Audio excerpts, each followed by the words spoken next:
Here we have the Dell Inspiron 16.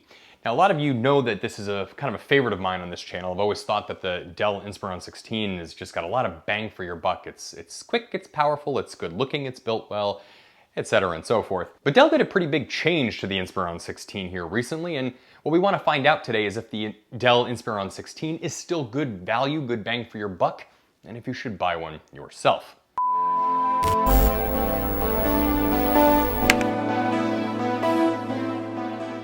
Now, rather than going through the specs on this thing and benchmarking it and stuff like that, what I'm really going to do today is just sort of discuss if this is still a platform that you may or may not want, basically who this computer is for. Let's go ahead and talk about some of the changes that Dell did to the 16 lineup. So for starters, now you have three models of this. You have the Inspiron 16, the Inspiron 16 2-in-1, and then the 16 Plus. Now the 16 Plus is of course where you get like, you know, the fancier displays, the better graphics cards. It's kind of a more CAD-oriented computer, just something that you need like a lot of horsepower for. Then of course you have the 2-in-1, which is designed to turn into like a tablet for those that want to have some note-taking capabilities, which personally I think is a gimmick, especially in a 16-inch computer. But then you of course have the Inspiron 16, just their sort of regular, kind of like entry-level cousin or sibling. And in fact, the 16 is fantastically priced. You can now get one of these things for about $599, which was awesome because the original 16s started somewhere in the $1,000 range. For $599, you can get yourself a 16-inch full high-definition display. It does come with a touch option if you want to upgrade to that, but all of them are non-glare. You still have about 300 nits of brightness, so it is definitely bright enough to work in an office space or even outside. And all in, you just get a very, very nice, colorful, fantastic panel. It's definitely one of the better in the under $1,000 laptops. But one thing that they did do was, even though the keyboard, one thing that they do, that the keyboard, that I should cut that out, that was so immature, that the keyboard in this thing is still fantastic. It's tactile, it's great to type on. However, they got rid of the numpad on all of the machines. So the 16, the 2-in-1, and the 16 Plus. Now that's kind of a big hit for a lot of people because most people like the numpad on the right side because of data entry or a variety of reasons. You can put shortcuts, hotkeys, that kind of thing. And it is still a backlit keyboard, which is nice, but ultimately, they decided to put the speaker grills on the sides of the keyboard and do away with the numpad instead of keeping a full-size form factor. And I kind of think that was a little bit of a mistake because even though the speakers on here are definitely better than most laptop speakers, they're not the best in the business. They do have very good clarity and not a lot of distortion in highs, mids, and lows. They've got some good character, but they just don't get quite as loud as I would want them to get, especially for having them right there on the top of the laptop there. So they don't advertise anything nonsense like Dolby or something like that. So ultimately, you know, again, good speakers, but trackpad is still huge, very accurate, very precise. You have a privacy shutter on the webcam, and the webcam is also pretty solid and top notch. But some other changes that they did to it is on the I/O. Now, you do of course have a hole to plug in a traditional Dell charger because it doesn't run on solar energy.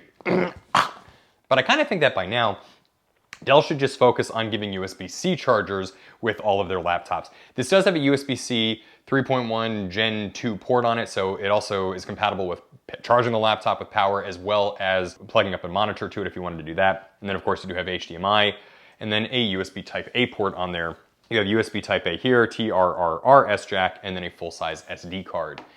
I/O on this thing is pretty great, and there's not a whole lot more that you could want other than maybe an Ethernet jack, which they did do away with. I think that if you're like a photographer that edits on site, or like basically you're somebody that goes to like shooting locations and you like to offload the footage into the laptop, edit it, etc. and so forth, then the Inspiron 16 is going to be a really, really great laptop for you. I think that if you are an audio editor, it definitely has enough horsepower, and with that I/O, you should be able to have some success in audio editing too. As far as like 4K video editing is concerned, probably not so much, especially RAW, but you'll definitely be able to knock out things like GoPro footage and your typical sort of like lower end YouTube footage type deal as well. And as far as like other general features are concerned, it does have Wi-Fi 6 and Bluetooth and all that other stuff. So it is just a really good all around well-built machine. It's like not too heavy. You probably could travel with it if you absolutely must. I'd still think you should get a 14 form factor for that. But, you know, for something that's like kind of thin and light and built like a beast, I mean, you're not gonna do a whole lot better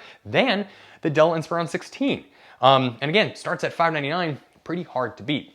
There is some pretty decent serviceability on this thing still too. You can upgrade the RAM, can upgrade the NVMe drive on here. So yeah, I mean, ultimately, is it the most powerful laptop that you can buy? No, that's why they now have the Inspiron 16 Plus, or where they're trying to sort of, siphon people into. But it is just a good computer, and I think that anybody buys it will have a very, very good experience with it. Who is this computer for?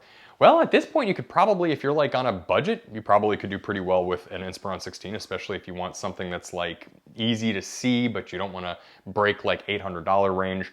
If you need something that's kind of on the more powerful side of things and you want to do a little bit of like 1080p editing, maybe a little bit of raw photography, if you're like a photographer that goes out and on location and likes to offload and edit footage on site, this thing is absolutely perfect for that. You can do a little bit of gaming on it, especially because it has the FHD screen on this particular model, but it is by no means a gaming machine. This thing is just sort of your productivity sort of masterpiece in that it can bounce around with Windows, no problem whatsoever. Reliability on these things is gonna be great, although I do think they should bring the numpad back on it. But that's really my only chief complaint with the machine. Overall, it's a good machine, and I think you should buy one if you were in the market for it. If you have any questions, please feel free to reach out to us in the comments section. Please like and subscribe, and we will be back with another video really soon.